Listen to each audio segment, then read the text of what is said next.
मुश्किल मुआशी हालात के बायस IMF के पास जाना पड़ा। कर्ज प्रोग्राम खुशी से नहीं मजबूरन कबूल किया। वज़ीर-ए-आज़म शहबाज शरीफ का पेशावर में फाटा यूनिवर्सिटी के फेज़ 1 की इफ्तिताही तकरीब से खिताब। कहा, मुश्किल वक्त में सऊदी अरब के ताउन पर मशकूर हैं। गलतियों का अजाला करके मुल्क में ज़राई इनकलाब लाकर मईशत को मुस्तहकम करेंगे।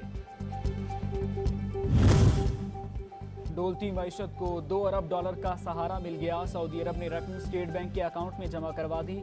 वजीर खजाना इसहाक डार की तस्दीक कहते हैं, फंड्स मौसूल होने से मुआशी मामलात में बेहतरी और इस्तेहकाम आएगा। मुश्किल वक्त में मदद पर वजीर आजम, आर्मी चीफ और वजारत खजाना मशकूर है। आम इंतखाबात में पीपल्स पार्टी भारी अक्सरियत से कामयाब होगी। वज़ीर आज़म बिलावल भुट्टो होंगे। वज़ीर आला सिंध सैयद मुराद अली शाह को यकीन।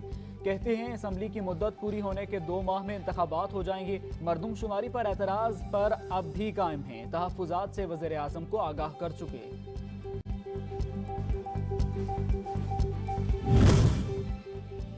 भारत ने फिरोजपुर से दरियाए सतलुज में मजीद 73,418 क्यूसिक पानी छोड़ दिया। PDM ने हाई अलर्ट जारी कर दिया। पानी कुछ घंटों में गंडा सिंह कसूर के रास्ते पाकिस्तान में दाखिल होगा। कसूर, ओकाड़ा, पाकपतन, बहावल नगर और बिहाड़ी के डिप्टी कमिश्नर्स को पेशगी इंतजामात मुकम्मल करने का हुक्म दिया गया है।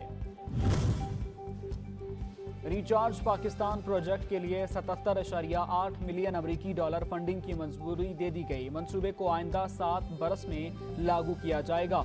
विफाकी वज़ीर माहौलियाती तब्दीली सेनेटर शरी रहमान कहती हैं, फंड्स के $66 मिलियन ग्रीन क्लाइमेट फाइनेंस पर सर्फ होंगे। और महकमा मौसमियात ने 13 से 17 जुलाई मानसून बारिशों के नए स्पेल की पेशगोई कर दी।